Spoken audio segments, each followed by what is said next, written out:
Today on the show, we're talking about paid email marketing websites. So stay tuned.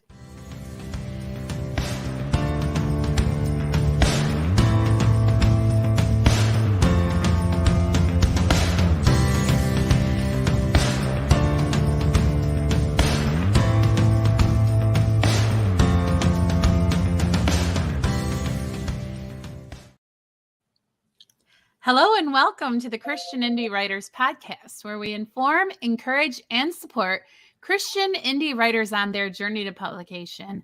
I'm Jamie Hirschberger. I write short fiction under the pen name J.R. Nichols. I'm Jennifer Carl Tong, and I write historical Christian romance. I'm Christina Catane, and I write Christian fantasy. And we are sadly down one host. Poor Rhonda is having major tech issues. It is a matter for prayer if y'all don't mind lifting her and this problem she's having up in prayer. We would certainly appreciate it. She was all set to join us this morning. She's healthy, and that's all very well and good. But please keep her in your thoughts and prayers. We would like to thank you all for joining us live. We have an amazing group that joins us every Friday, and they are very active in the chat. Oh, Rhonda's there, and she's complimenting my hair. I love compliments. And so if you need any live encouragement and support, join in our chat. And if you're not able to join us live, we appreciate you too. Thanks for finding us on iTunes or anywhere that you can hear a podcast. We hope that we are informative and encouraging and supportive. And if you like what we do, like and subscribe so more people can benefit from the Christian Indie Writers Podcast. Good morning to Piper and Gigi and also Rhonda, who are in the live chat. And good morning to you, ladies. Good morning. Let's find out what's up with our hosts. What's up with you today, Tina? Well, I wanted to talk about this app, and I had it open a second ago. It's called, very creatively, Edit Out Loud. Like, that's the name of the app. So I recently canceled my Office 365 subscription. And then realized I usually use Microsoft Word to read back my manuscript to me, and didn't have it because I canceled the subscription. So then I've been using Google Docs, but I didn't really care too much for it.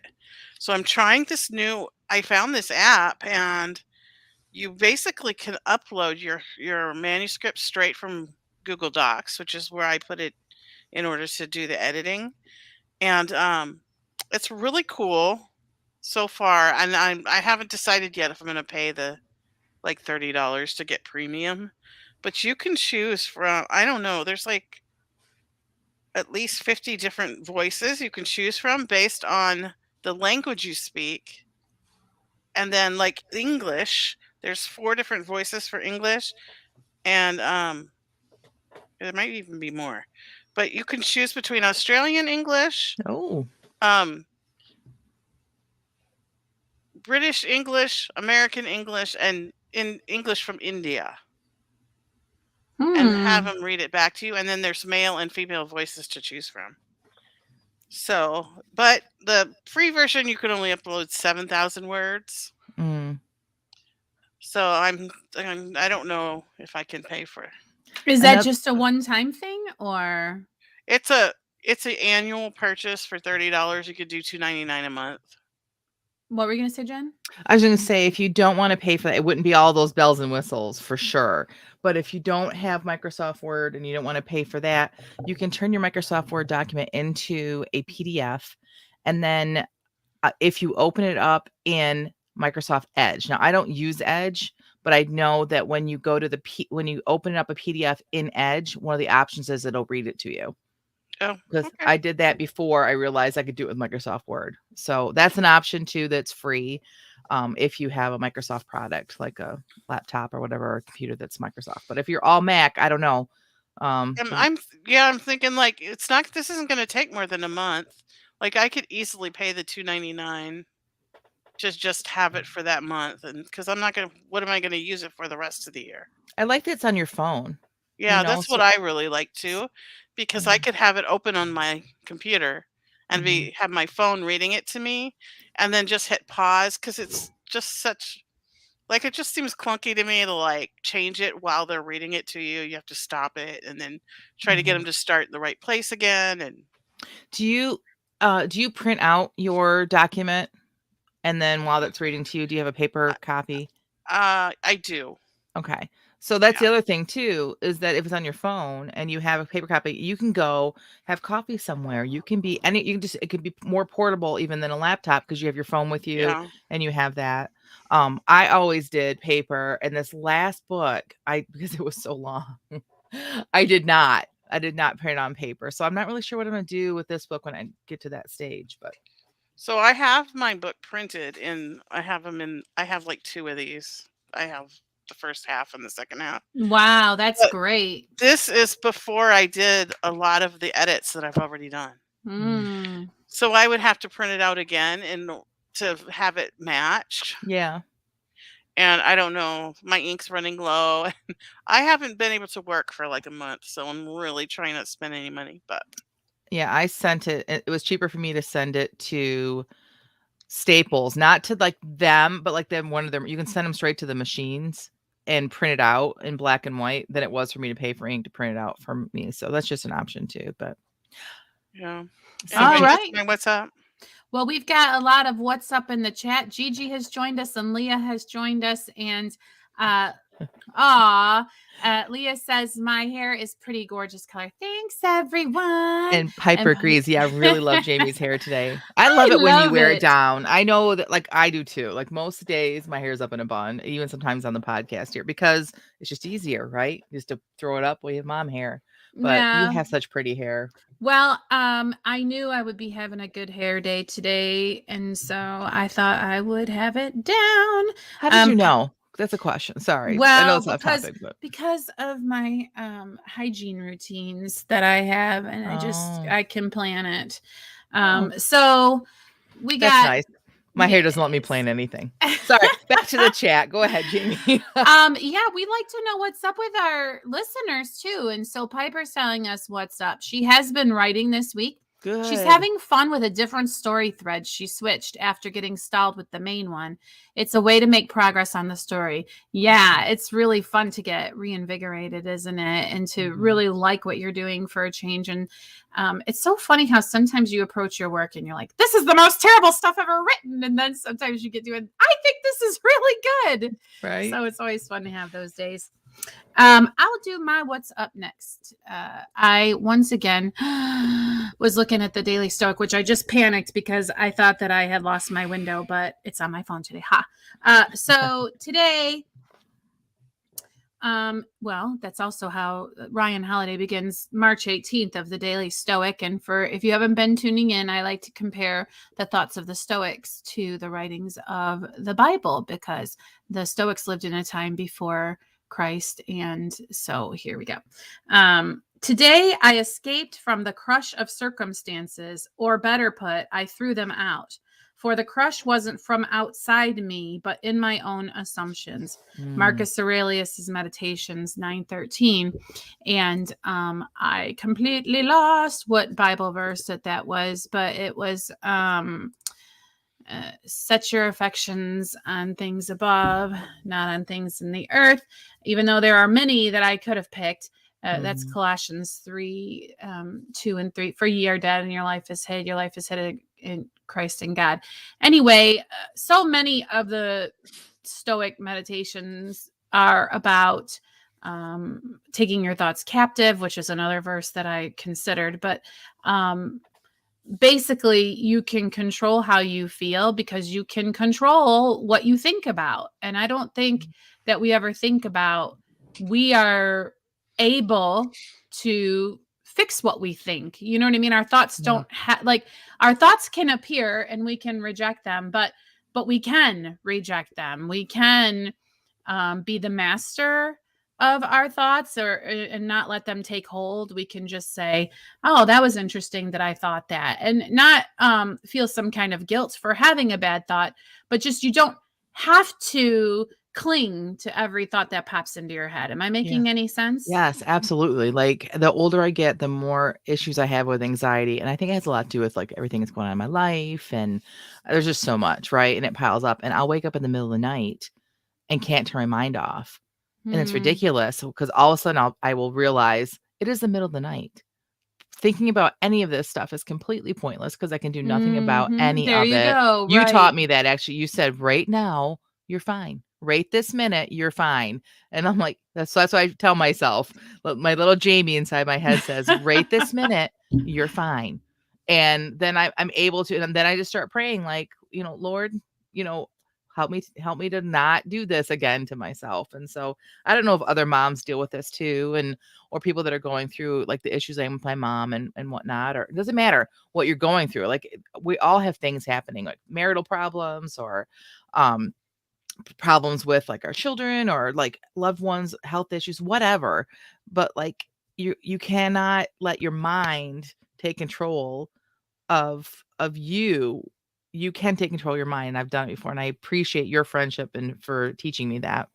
Yes, and I sometimes feel like a lot of this is repetitive, but it's hard to do. Like, I mean, and it's hard to remember, and it's Yeah. almost like training or something. Because I think a lot of people get well into adulthood before they realize that they can think about what they think about. Yeah. I don't think that a lot of people understand that. Wow, I can be active player in my thought game. Mhm.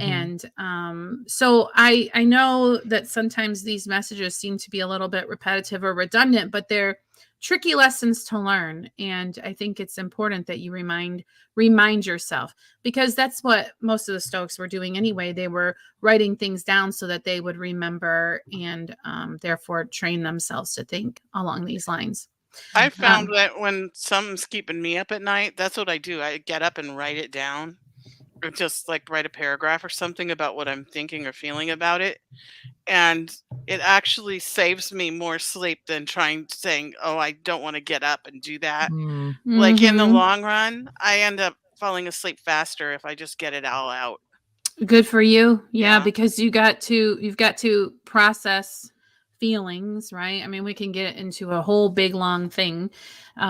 Tina, you just set my mind on a whole nother place. Thanks Sorry. for no, it's awesome. I Rabbit just trail. But right. like I don't do well without enough sleep. And so I've had to find ways to like keep my mind from keeping me awake. Mm. Piper says she's been reading Philippians 4:4-8 with the gremlins at night to help them remember to ask God to stand guard over their thoughts and feelings, because his peace can do that better than we can. Mm. Specifically from verse 7. That's great.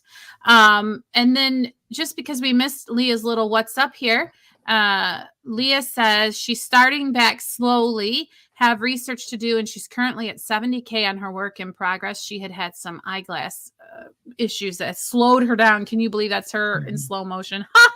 Mhm. Some of us only wish to work that slowly. All right.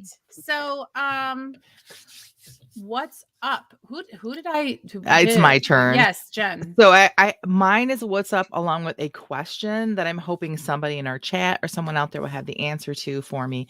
So my what's up is I got no writing done this week. Like, okay, so you guys know I don't know if everybody knows, but my mom is in a facility now, but we don't just like leave her there, right? We have like shifts so that because we know kind of how my mom works and we know when she needs the most help. And so if we're there, we make sure she gets the help or we are able to help out the staff. We love the home that she's in. They're just so great there. Side note, if you know a CNA, a certified nursing assistant, give them a hug. They just really, their job is so tough and they're just such good people. But anyway, the other side to this coin is that my laptop didn't officially die, but it died as a laptop. It's now a desktop. The screen doesn't work. And so um I can work still, praise God. I'm not without a computer and I can sit here in my office and I can write. But I am never in my office and there's lots of downtime at the rehab facility that my mother is at. So then I thought, you know what? I do have my Mac, my lapbook that my Mac Book Pro that I only use for doing book layout. But the problem is I have Scrivener on this computer, and I don't know that I want to completely take it off of here. So my question is,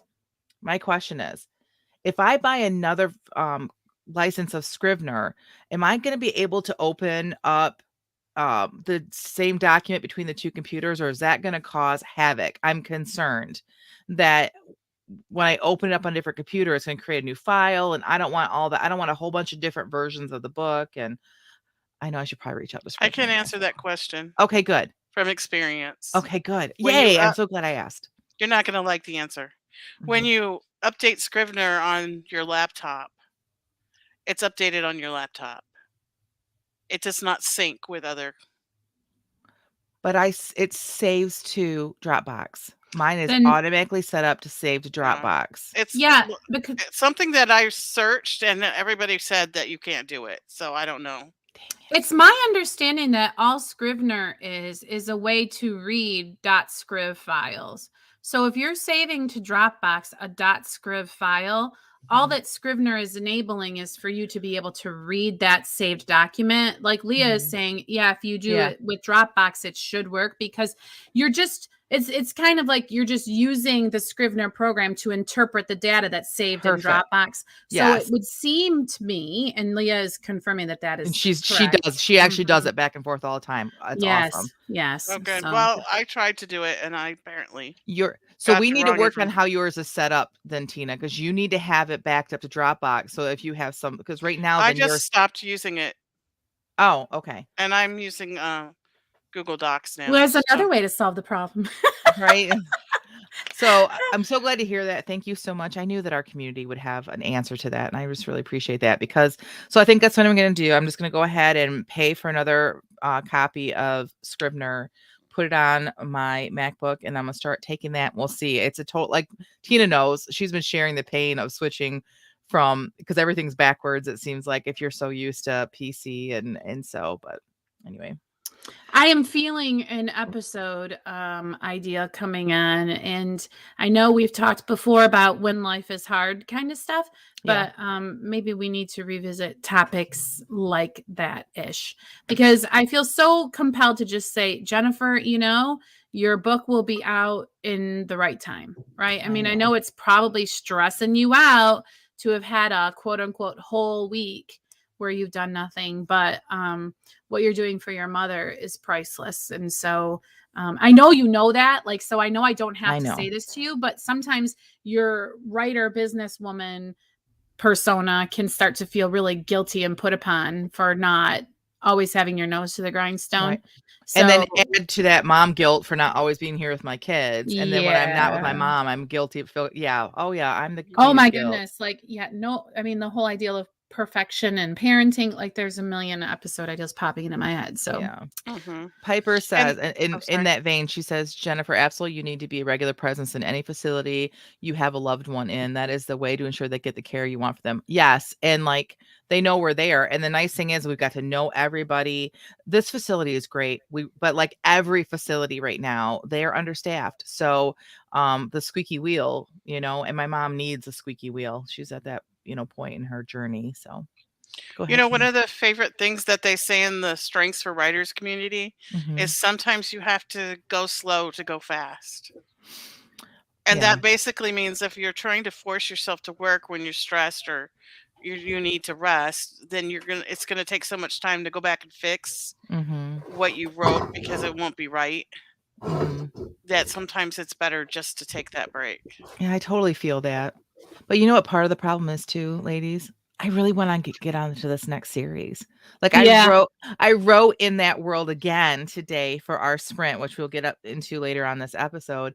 And it's like I love this series here. I love the book that I'm editing right now, and I think everyone else is gonna love it. I want to get it in readers' hands because I think they're going to love it. And I want to get into the next series. So there's also that pressure too, like that I'm putting on myself. So I agree with everything you all are saying. And I learned my lessons with all these books. When God wants them out, they're going to come out no matter what oh Jen thinks. boy, Right. oh boy, yeah. So I get it. I know, but there's still I'm part of me that's just feeling like, that come so on. hard that I Yeah. want to get started on the next like trilogy or whatever. So I kind of calmed that desire down by saying, okay, you can write in that world on Friday for the sprint. And the rest of the time I got to work on the other stuff. Lots of helpful chat. Yeah, what? All right, go ahead. No, what are you going to say? Because I was going into the chat anyway. I was going to address that. Is that what you were going to? Yes, go for it. Piper says, but you are teaching your girls sacrifice and love of a parent. They are benefiting, even though there is some loss at the same time. That's a great perspective. I really appreciate that, Piper. And my girls even told me that this week because I made a comment that, like, I feel like I'm completely ignoring you girls, which I'm not completely ignoring them. But we're all four of us were together, and my oldest looked at me and she's like, Jen, or she said, not Jen. She said, Mom, I don't feel that. And she turned to her sisters, do you feel that? And they're like, no. And like she looked at me and she's like, Mom, we do not feel that. And I was just like, I needed that. So thank you guys. I appreciate it. Sweet babies. Yes. They are sweet babies. Okay, so that's the what's up. And Rhonda, maybe you want to pop in with your what's up in the chat. That would be very nice. And then on to today's topic, which is paid email marketing websites. So what are paid email marketing websites? So we just to differentiate what exactly we're talking about here. Yeah, we're not talking about your own email newsletter because we're going to talk about that next week. But okay. Right. So we're talking about like places where readers receive deals on books specifically, like they would sign up for us to subscribe to a different company's newsletter and looking for all kinds of deals. And David Gaughran, if you guys don't know who David Gaughran is, he's fabulous. He is very intelligent and has a lot of information on his website for free. But I found on he's got a site that lists out a bunch of different options. And this is the definition he gave. And so it was just so good that we're just going to quote it. He says they are like Groupon for ebooks. Authors pay a fee to have their book listed in the daily offers, usually sent out by email, and they get lots of sales or downloads in return. Readers get freebies and discounts, and the author's book jumps into the charts. Everyone wins. Okay, so I just want to say, if you are currently in still the thinking about writing phases, whatever, if you're a writer, you're probably a reader. And if you don't know about these free email marketing websites, you want to know, because this is a way that you can get a lot of stuff to read for free without a lot of obligation or commitment. So pay attention. You can call it research for when your book is published. And then I just want to say, Rhonda's what's up. She's putting her whole gumshoe on Vella. The whole thing at once. You're going to want to run over and check it out. DD Bowman. All right. I'll see you guys later. All right. So now that we've kind of said what they are, okay. Well, we need to probably clarify a little bit more too. Like, because another thing that David Gaughran said is he's like, you would think that by now that the writer community would come up with one term for these, but we haven't. So this is why it's confusing. Like I've heard him called promo site. He calls them promo sites, which I think can be kind of confusing if people call them that. What else? Have you guys heard him called anything else? Like email marketing, deal sites, reader sites. Yeah. Reader deal sites. And then like I had this really interesting conversation with my friend last weekend, and she's like, yeah, I got this book off of BookBub from my BookBub thing. And she's like, she's not an author at all. Like she likes to write like in her journal. She's like a journal writer, but like as far as like publishing. And she's like, so I'm like, oh really? So then we had this long discussion about BookBub, but it was really interesting to hear it like solely from a reader's perspective. Out in the wild. Yeah, right? Because I think a reader will discover one of these sites, and then it does not occur to them that there might be others, and so they probably have their one that they like. Just like some people, they only have iTunes, and that's where they get all their music, or they only, but there are several options. And so you want to cast a pretty wide net and try to hit them all. Right. Right. And so, go ahead. I was just going to say, like, my point was like, she didn't say promo site, or like, that's not the readers come at it from. I had a BookBub email or whatever or a faithful read. I'm on faithful reads. The name of the site is how they talk about it. And I think that's maybe why we don't have, like, this is just an author perspective. where we have the term for this stuff. And I think it's good to point out too that each of these promo sites really do have websites. People can go to the website and see the deals, but really the workhorse of this, the true magic is in the email that they send out. They get Mhm. subscribers and they will have thousands and thousands of subscribers because these are people that are looking for deals. And then they would subscribe to the newsletter that they would get every day. And so some people worry though, they're like, oh, it's just freebie seekers. Yeah, there's a lot of people that will never buy your book, but there's a large percentage. If you write a good book, they're going to want more. That click through. Yep. Mhm. But can I also say too, one last thing, and I'm gonna let you move on, Jamie. We're not talking about your own email list, but we want to be very clear. This does not replace your email list. Your own No. email list is king, and we're going to talk about that next week. But this is talking about like paid sites where you would get on their email list for the day or whatever. Yes, I mean, because okay, we're gonna get. I gotta remember to say a particular point. Okay, so what are some examples of paid email marketing websites? Right. So and let's also say that today we're talking about ones it's pay. You have to pay to be featured. That's Yes. today, right? We're not talking Yes. about anywhere you can go and it's free, but we're talking about these because they work, right? Like, yeah. So they've worked for me. Tina would yes. agree they've worked for her. Yes. So Yeah. there are Definitely. sites for free books and Mhm. sites for discounted books. Is there any overlap where it's like some are free and some are discounted, or does it usually they do one or the other? Mhm. So Yeah. if your book is not free, you can't participate in some of these, right? Some of these, it has to be a book that is free. Agreed. And some Okay. of them, it's either or, but you would pay differently because it would go out differently. And this is And- on Amazon as a free book, not like your reader magnet, right? It's like I mean, I don't want to confuse people, but I mean, this is a book that is published for $0 somewhere. Somewhere. Yes. Okay. All right. Yes. Mhm. Or discounted because some of the websites, like, okay, for example, so because we want to be clear, like there are some really great websites out there, and then there are some that are ripoffs. We are not experts on all of them. We're going to share today the ones we've used and have worked for us. I mentioned David Gaughran's his site, and if you look in the show notes, I have a link straight to go to his website where he lists out ones that he has tried, so he knows they're legitimate. Because there's a bunch of them out there that aren't legitimate. Like they'll take your money, but they're not a legitimate site. So I would not go with any sort of email newsletter marketing site that you haven't found from someone else. I'll just be honest. Like I wouldn't trust anyone else. I don't trust a whole lot of people.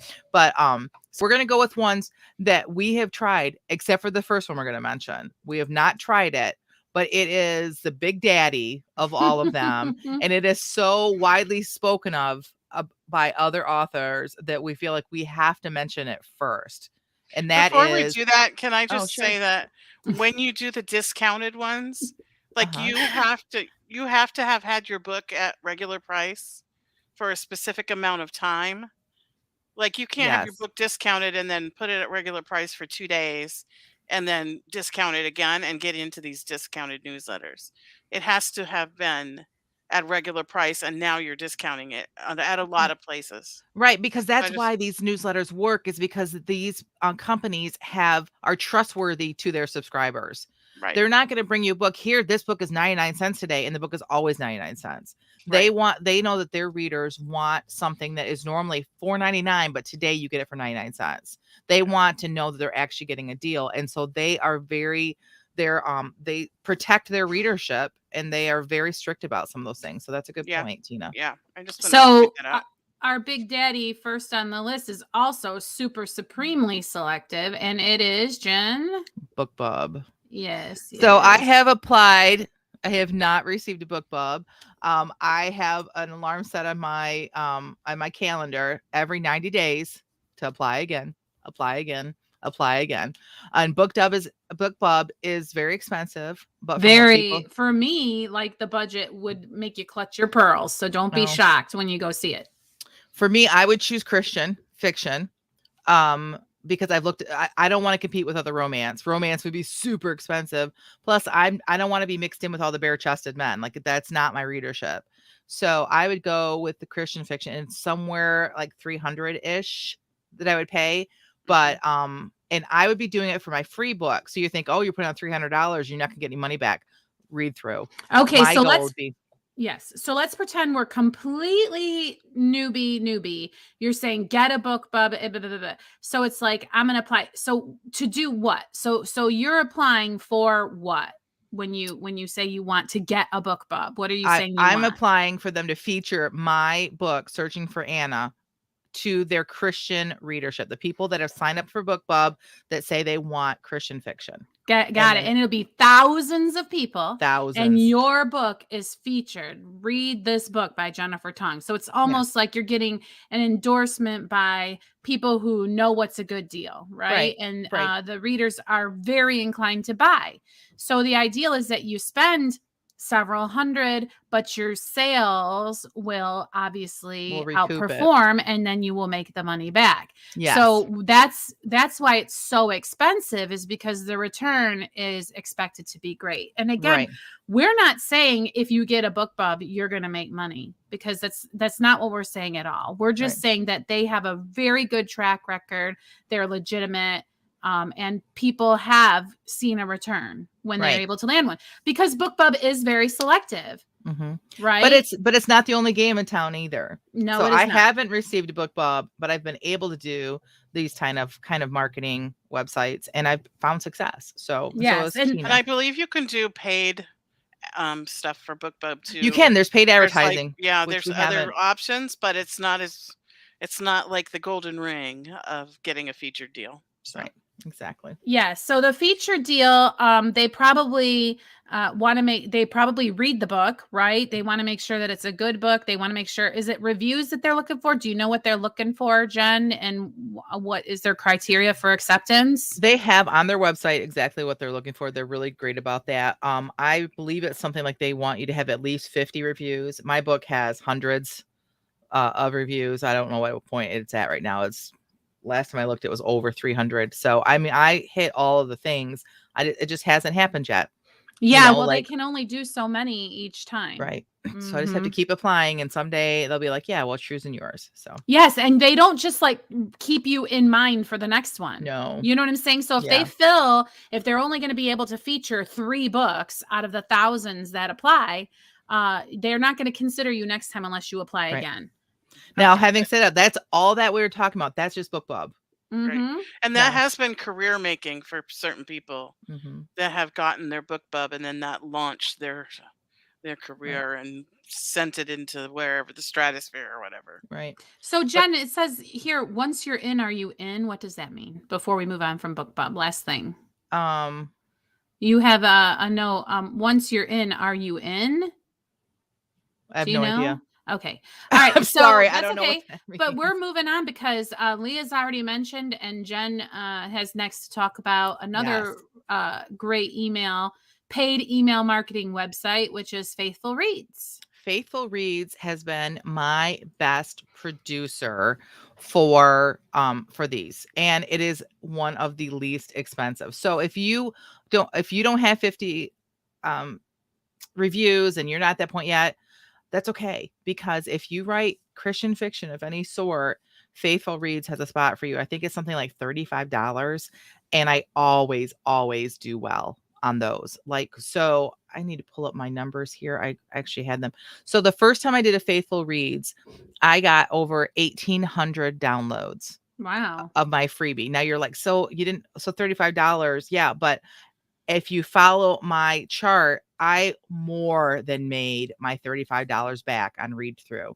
I was so excited for that. I just recently did a Faithful Reads, and I got about half of that, but that's okay, because you figure some of their readership had already read my book. So the several hundred downloads that I got are all new readers and all new people that have subscribed that, now are interested. So, that's still really great. And I also did a Faithful Reads. So that was my freebie. I also did a Faithful Reads when I had my book release for A Calling for Phoebe. And I more than made back what I invested in that one as well. And that was for a paid book. So they do well for me for both the freebies and for paid books. I've had similar results.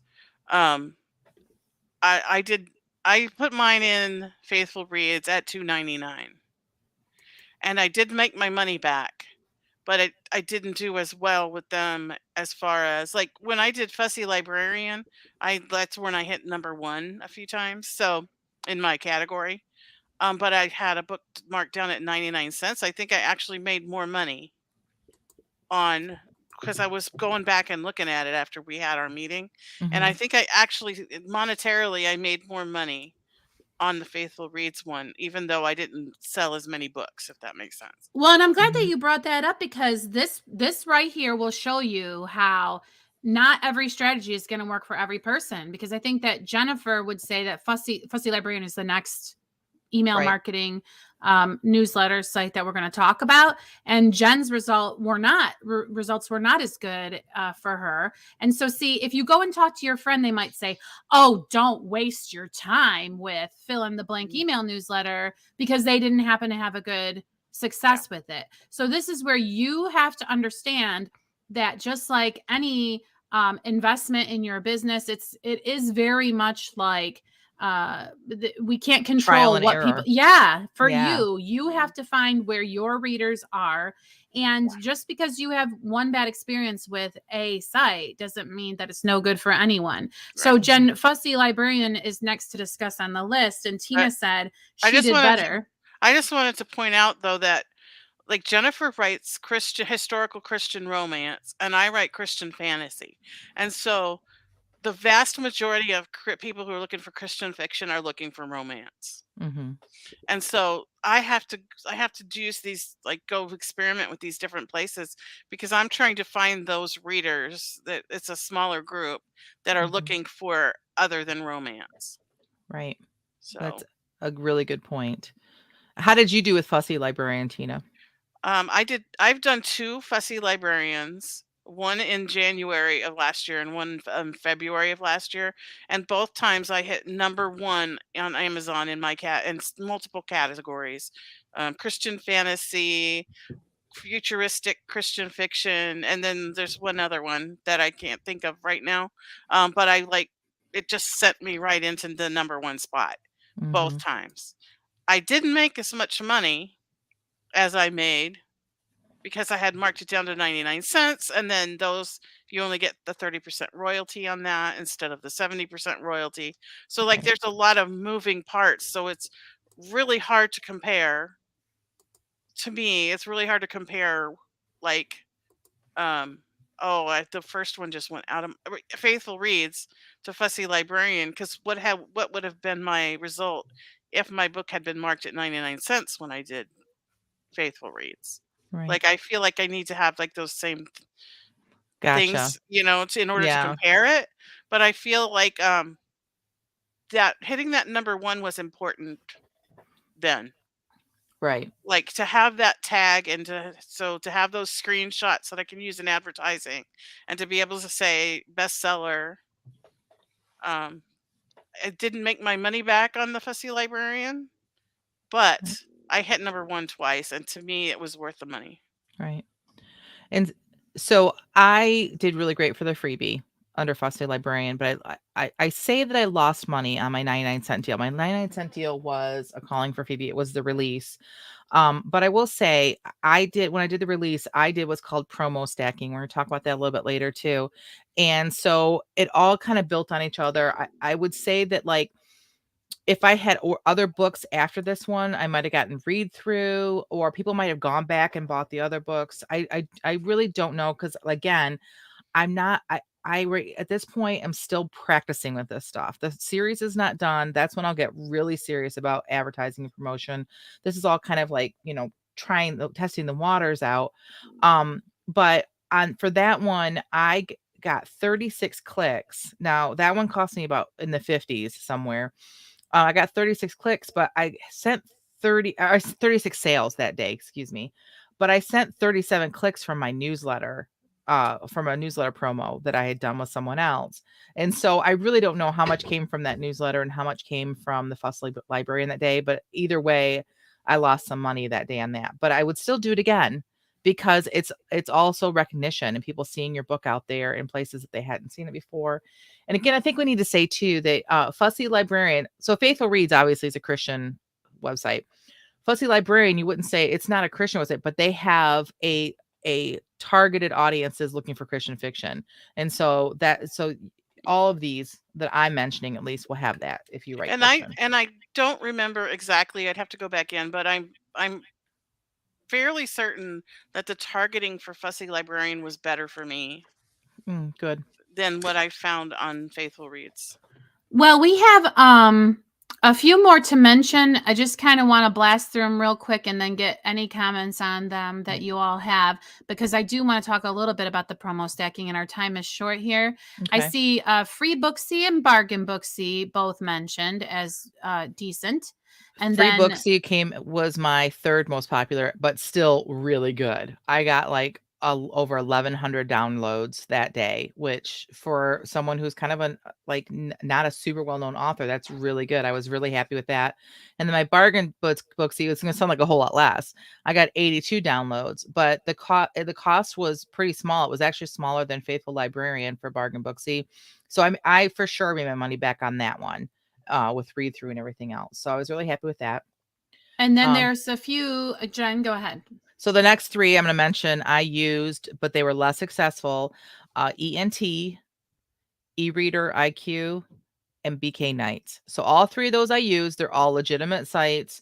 I broke even at least with them.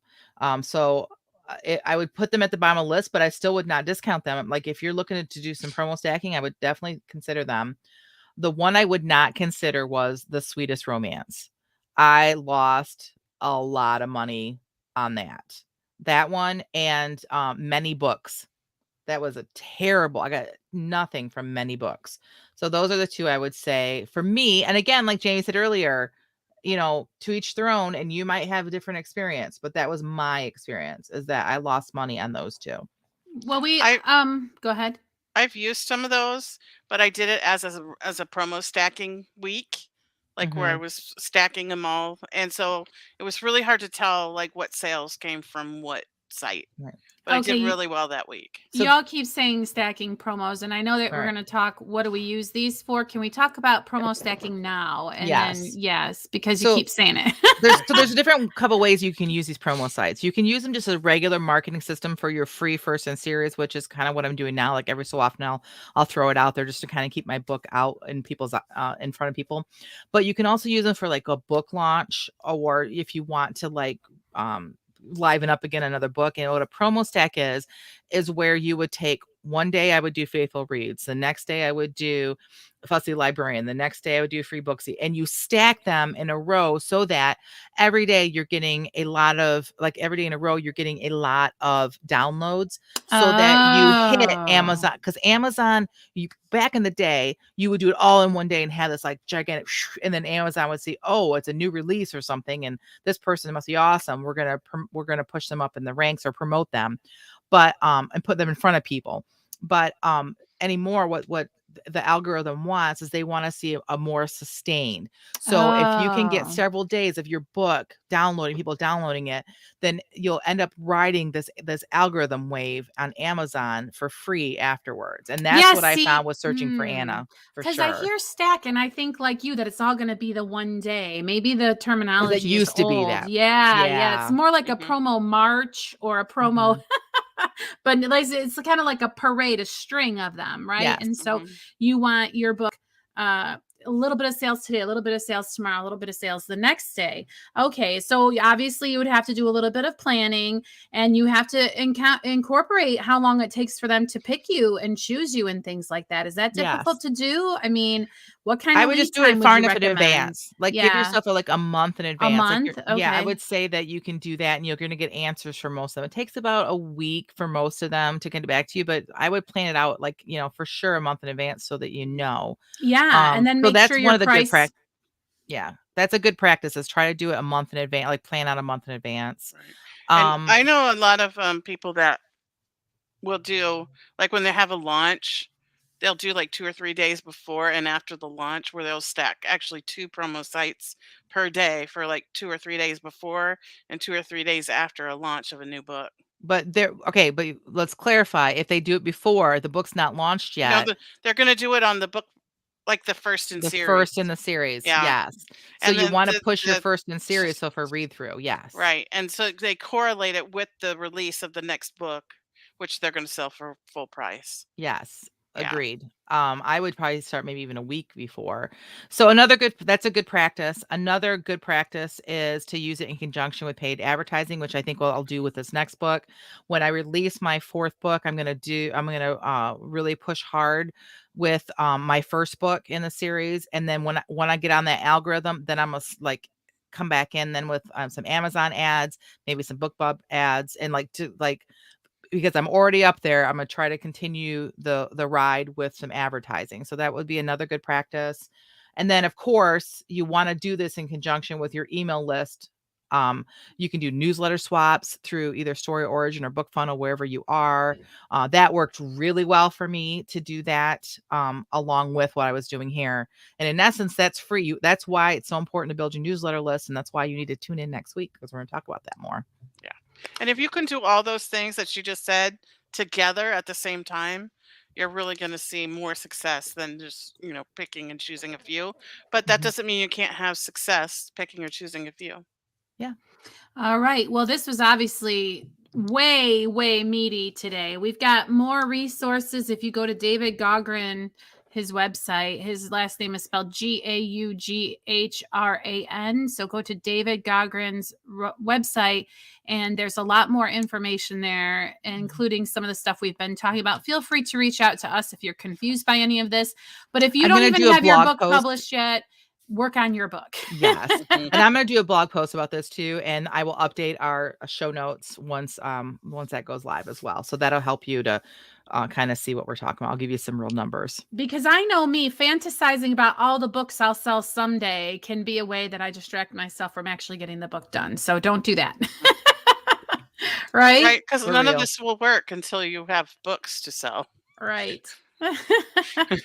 All right. So we're going to move into the feeding of the backs, which is where we set a timer for 15 minutes before the show goes live. And we write for 15 minutes and attempt to create a piece of short fiction. And then we read them live on air without editing. And because these are not edited, we only give positive, encouraging feedback, which makes this my favorite time of the week because I get lots of words of affirmation. Okay. So, Jen, I always pick on you to go first, and today will not be an exception. What was our sprint prompt? And what I did you picked write? it. So if you have any problems with it, you can message me through social media. But the word today was supposed to be a title or a topic. And so the title or topic was someday. So I wrote in my world of this next series, the first book in the next series that I've been writing in every sprint recently. So Cade removed his hat and swiped the back of his hand across his brow. It had been a long, hard day, but those are the ones Cade liked best, the ones where your body aches down to the bone and sleep comes easily. He hated the days that weren't filled to the brim with work, days that he'd return home early, only to only to stare at the nearly bare interior of his ranch house while eating alone, then just wait until a decent hour to finally turn in for the night. Sometimes he'd eat with the men, and that would help fill the evening, but he tried to give his men some space. Although he was on friendly terms with his ranch hands, he still was their boss, and men needed time away from the man in charge, time to blow off steam. So most nights he'd retire alone, just himself and his Bible, the good Lord his only companion unto sleep. A slight breeze kicked up a little dust across the field. Cade took a deep breath as he watched the sun set, its orange and pink breath casting its stain across the cottony clouds that skimmed the horizon, and pride welled up inside of him. He'd worked hard for this land, and God had blessed it and him. Anyone who knew Cade's past would think that he had sworn off women, but that just wasn't the case. Cade had always assumed that he would marry someday, but someday had never came, and that was okay. Or at least it had always seemed okay. But as he stood here, thanking God for this land and this life, A twinge of something ate at the center of his gut, a twinge he hadn't felt in years. Regret. Would have been nice to have had a son to have left this all to when he was gone, someone to pass on all the hard work he had put into this piece of God's green earth. But that hadn't been part of God's plan, no matter how much Cade wished differently. Yet God had allowed a man like Danny McGuire to marry someone like that, and that was a hard pill for Cade to swallow. 3, 2, 1. So it was who rushed because I hasn't saw been the there? time. I'm like, oh darn it! So that last paragraph and a half was like fitting a ton of stuff in. Oh, I loved it. I loved him being all alone with nobody but the Lord. And you can tell he wants to be like a whiny complainer pants about it, but doesn't. I mean, this is great because it helps you to really like him. Because some of the time you might just be like, why don't you leave Colleen alone? She's obviously able to take care of herself. And you might be wanting to be mad at him, but then you get this part of him that makes you like him more. So I really appreciated this particular scene. I really loved your description of the sunset as Aw. being the breath of the colors. Like that was really cool. Thank you.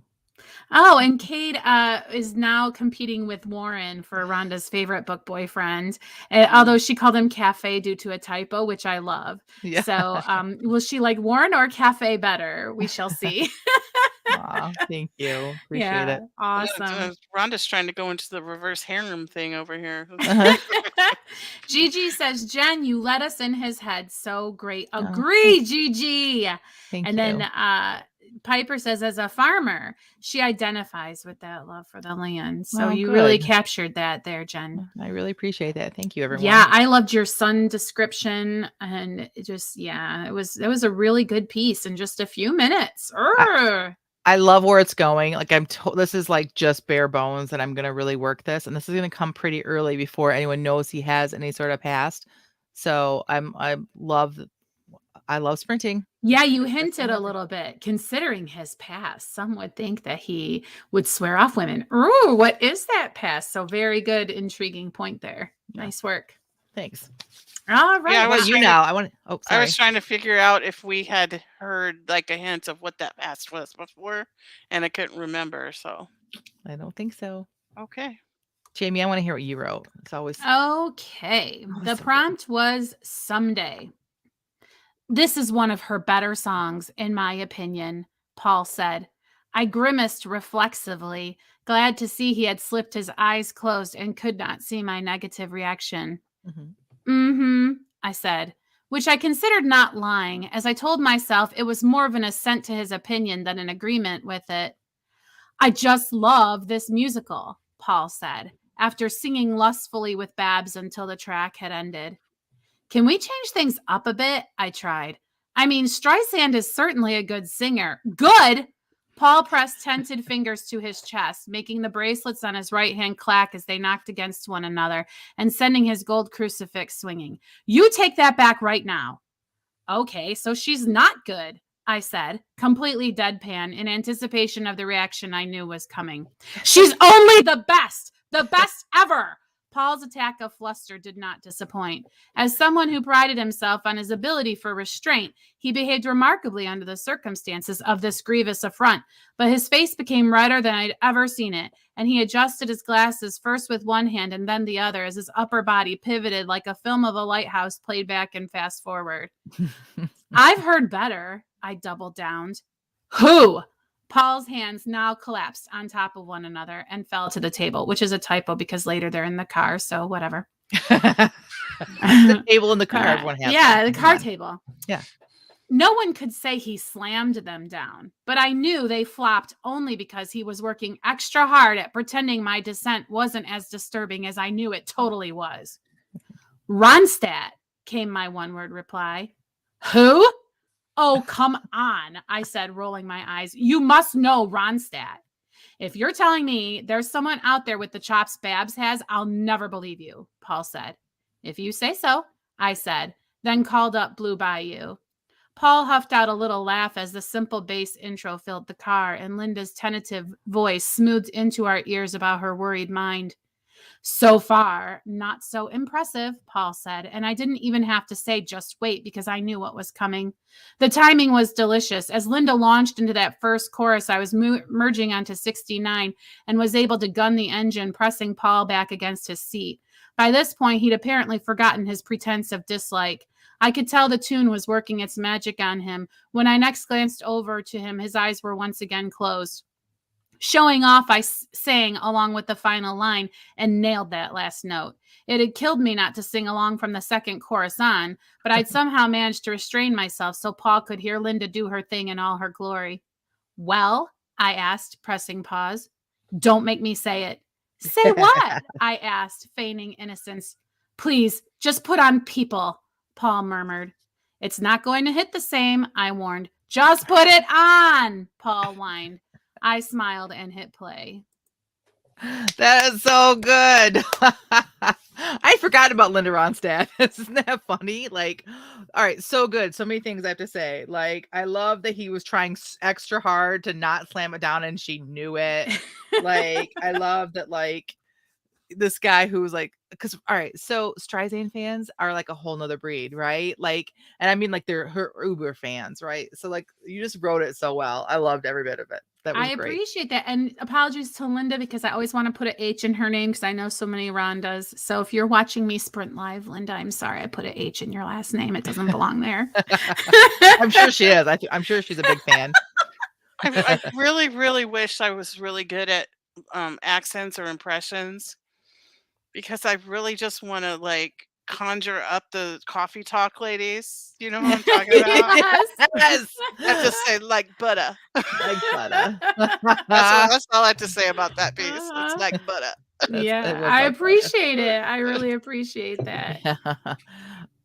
Leah says Linda Ronstadt, epic. Piper says Paul's affection is so believable, so familiar. Rhonda says, Jamie, why do I feel like I've always known your characters? I don't mean the McCartneys. And I don't mean the McCartneys. I feel like so happy that you all knew what I was talking about. If you don't know these songs, I put them on my playlist so that people could be familiar with them, and my Facebook for my author page for people who don't know. Yes, Coffee Talk. That was old Mike Myers, right? Yeah. Mm-hmm. Gigi says this interaction with these characters so fun. Loved it. I can hear her singing for sure. I could also see Jamie as the one driving and hitting that note at the very end. Like, totally was Jamie. Oh yeah. How can you not sing along the Try Not to Sing challenge? That Plus, I also got to see you singing this morning. She was on mute, and I'm like, I can't hear you. Like, I thought you were talking, and I realized you were singing. Like, so it was great. Awesome. Thanks, guys. All right, Tina, what do we got from you? Okay, I totally just ignored the prompt. Okay. And continued in what I was writing last time, and I'm not super happy with it. I feel like it's clunky and I would probably go back and edit a bunch of stuff. Fine. But here we go. Fine. Let's hear it. Victor paced the floor, Joshua cradled in his arms, wailing to wake the dead. He'd never held a human infant before, but he had handled baby monkeys, though it had never been his objective to comfort them. A pang of guilt tried to bubble to the surface, but he pushed it down again. The child did not have a soiled diaper, had eaten. It was warm enough in the cabin, but not so warm that the child would be overheated. Victor had no idea what else it could be. He rocked the child, bounced him, but it was no help. Perhaps if he put a softer outfit on him. He moved the child to his shoulder, holding him with one hand while rummaging through the old dresser with the other. A loud belch emanated from the small body of the child, surprising Victor for just a moment before he realized what he had missed. The child immediately stopped crying. He laid him down on the bed beside his mom. It was amazing how fast the child fell asleep. Victor sat watching him, his mouth pursed, making tiny sucking motions. There was a disconnect in Victor's mind that made the idea that this was his son seem so unreal. The moment he discovered it came to his mind. He'd been reviewing the files of the surrogates, looking for a specific genome in the parental DNA when he'd come across what he knew immediately was his own DNA profile. The fact he donated his own genetic material to the project had been long forgotten, and it took him a moment to realize the truth.